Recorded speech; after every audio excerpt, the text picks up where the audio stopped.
Amen. Glory to God. Welcome to the program. Welcome to the cafe. Pastor Clark Covington here with another episode of KJV Cafe. Guess what? It is a blessed day. It's always a blessed day. Look, my kids get on me. I'll tell them tomorrow's going to be a blessed day. And they're like, yeah, Dad. Yeah, sure. Look, it's always a blessed day at the cafe. It's always a blessed day if you've got another day. Amen. God is so good. We are so blessed to have another day, regardless of our circumstance. And I mean this sincerely.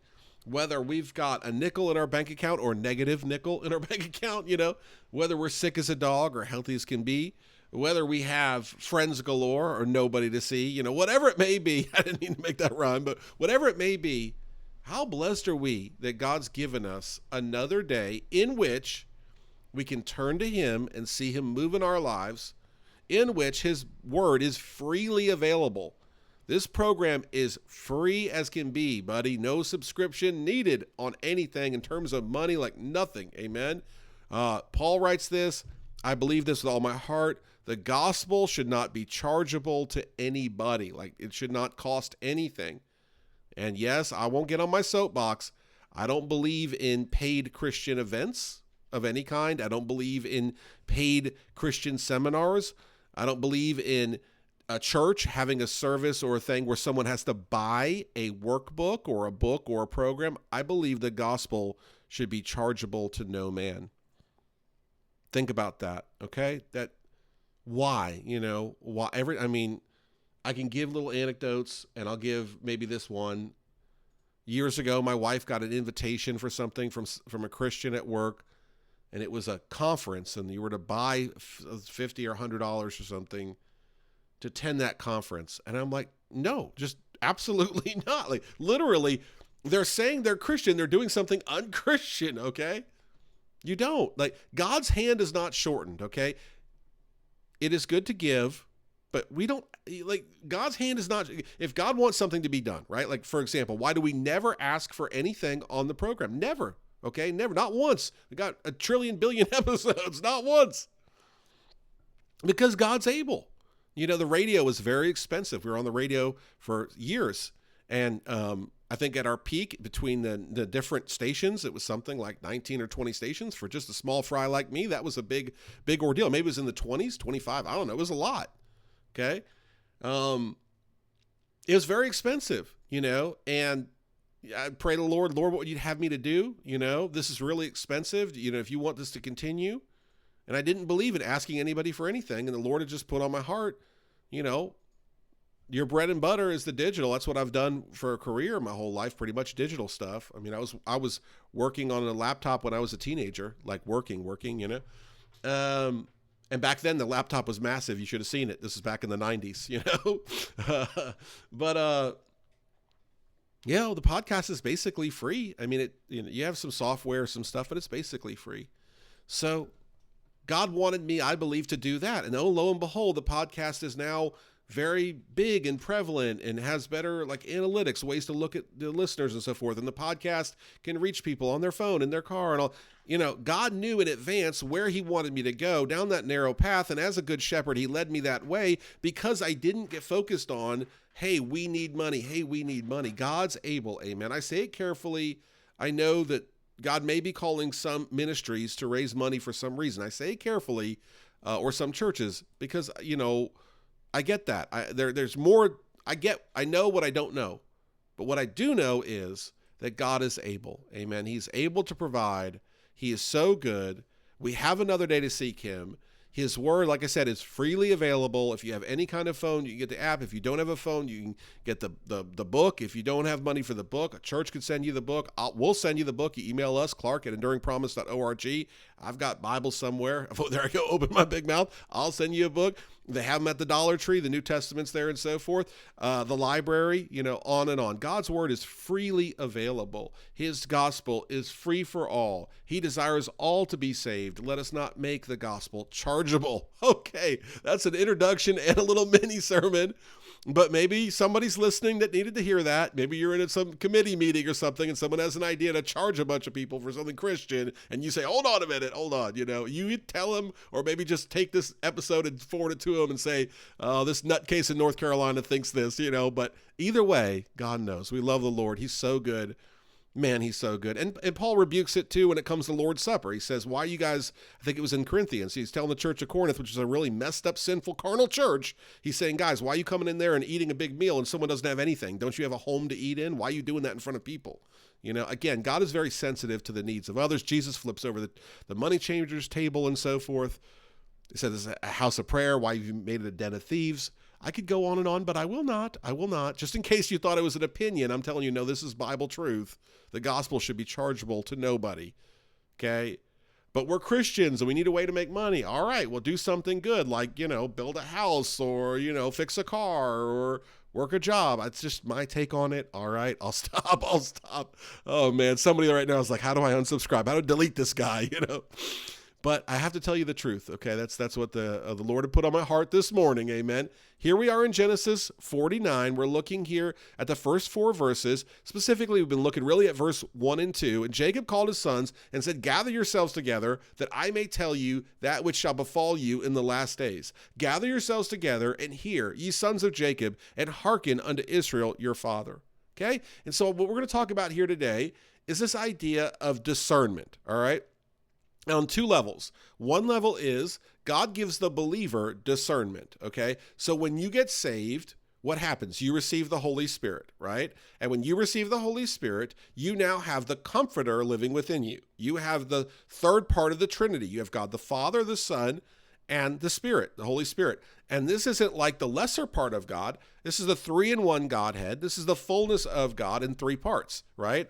And so it is not like you're getting a little bit of God in the sense that the Spirit is less than Christ or less than God the Father. They're all God, right? And so you have God living within you, and by that, you have his Spirit.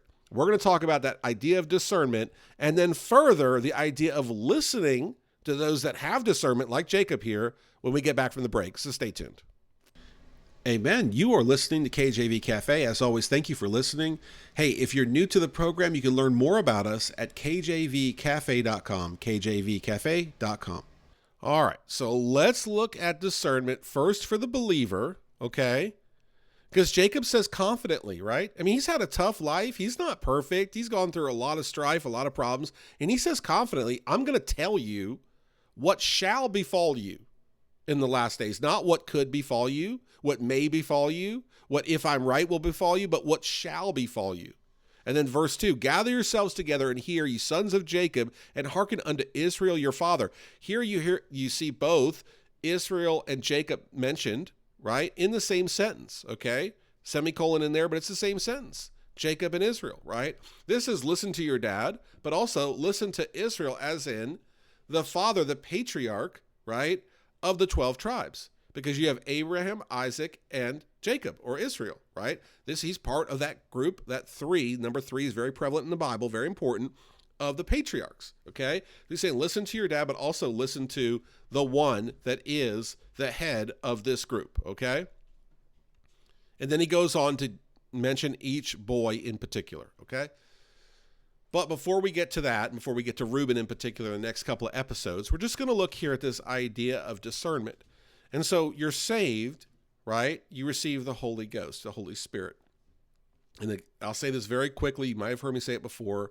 I got dragged to the most typical type of church. If you had an unbeliever write a story about a quote church, or an unbeliever make a movie about a quote church, it would look like this, stained glass windows, really ornate pulpit, all the ritualistic stuff. Again, I'm still not quite sure. It was a Reformed something. I don't know the exact denomination, but it was not evangelical as far as I could tell. And it was very, orderly. And so I would go and have, as a little kid, my mom or my grandma or my uncle would take us, Easter, Christmas, randomly once or twice a year. So we were really completely out of church. Though my mom, I believe, was and is a believer. And she struggled with mental illness and many things, severe, right? But I believe she is a believer. She would read the Bible to me as I was little. So she didn't exactly have a car and she wasn't in her right mind. So again, it's not like I'm being critical of my mom who we lived with. My dad was gone.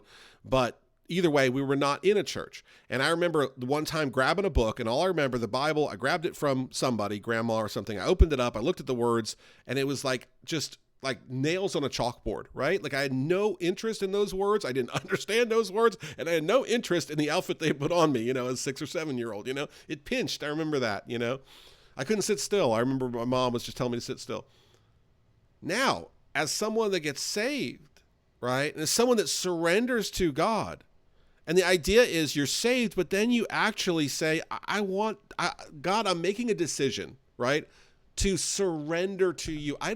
Your word says, that when you're saved, you're a new creature. God, I want to be a new creature. So when I had that moment of being, because again, I was saved and for some years there, lived out in the world, 7, 8 years was living in the world. So I was saved and I loved God, I guess, in my mind. And I believed in God, certainly, but I didn't fear him. I didn't reverence him. I didn't get to the point of trying to, I was rebellious, right? So when I get to the point of surrendering to him, like the prodigal son comes home and says, Father, your servants have it better than me. Like when I get to that level, all of a sudden his word just explodes, right?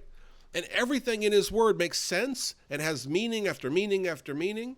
And this has been that way for over 15, 16 years, of just having such depth to it, which is ironic that our signature podcast is 15 minutes because like, man, some of these verses and phrases and words can go on, infinitely. So what does that mean? That means that just, again, I give a simple example, right? That some people just maybe roll their eyes at, but you get the idea, what? That when you're unsaved and as a child, you can't understand his word. And you can carry that into adulthood. That when you're unsaved and as an adult, you can't understand his word. It either lulls you to sleep or has nothing you don't want anything to do with it, or it irks you. It irks you. It irritates you. It's like those nails on a chalkboard. You want nothing to do with it, right? You see an unsaved person in church, they're very uncomfortable. A Bible-believing church will make an unsaved person very uncomfortable. His word chafes. His word cuts, right? His word convicts, okay? It's the living word. But when you're saved, all of a sudden, his word may cut and convict, but what it's doing is comforting, building you up, changing you. You go to boot camp, what do? They break you down, then they build you up. You go into sports, you have a hard coach. What does he do? He breaks you down, and he builds you up. You go through life, what happens? You get broke down, and then you get built up. You live for God. The Bible says what? Humble yourselves before God. He'll exalt you in due time, to paraphrase. And so when you have this program come about you, and you have God's discernment in his word and through his word, all of a sudden, you understand life so much better, right? Somebody was stealing Bibles in Congress or something last year or 2 years ago, or the Senate, somewhere there in Washington. And there was somebody that made a comment that said, how ironic is it they were stealing the Bibles? And he said, well, some things are spiritually discerned. That's what he said. And the idea is even thou shalt not steal has to be kind of spiritually discerned, that God is real, that God is keeping track, that God is a judge, that there's a real judgment coming, on and on, Some things are spiritually discerned, right? Well, what happens is when we have God's spirit within us, we have discernment. Jacob had God's spirit within him, so he had discernment. Jacob literally forecast the future of all of his sons. Long after, not only would he die, okay, because he was about to die, but long after they would die. He had a forecast that went on for a very long time. Now, where did Jacob get that forecast? Was he a fortune teller? No. Did he have some kind of, hidden like book of different things that were going to happen? I don't think so. You know what he had? He had the Spirit. And he, the Holy Spirit, gave him discernment over what was to come. I don't believe when you're saved, you're going to understand everything, but I believe you'll understand so much more than you do if you're not saved. I truly believe that when you're saved and born again, and it's hardly ever talked about, I don't know why, you really do have an understanding of what is to come. You really do have an understanding of the future. When you're saved and born again, you're in God's word, you have so much advanced knowledge. Jesus speaks in the New Testament to the disciples, I believe. He said, very rich and powerful people would have desired, almost killed for the knowledge that you have, but they don't have it, but you have it, right? And that's, again, God's poetry. The simple confound the wise, through God, all the rest. But you see this principle here, that Jacob had discernment of what was to come beyond any human intellectual power by the Spirit. When we're saved and born again, we have discernment on what's to come by the Spirit. It's so beautiful. What a beautiful gift God gives us in his Holy Spirit, and how we can understand things so much better. All right, we'll get to so much more in the next episode, including Reuben getting his blessing taken away. So make sure you tune in then. As always, thank you for listening. Take care. God bless, and amen. Thanks for listening to KJV Cafe, and we'll see you at the cafe tomorrow.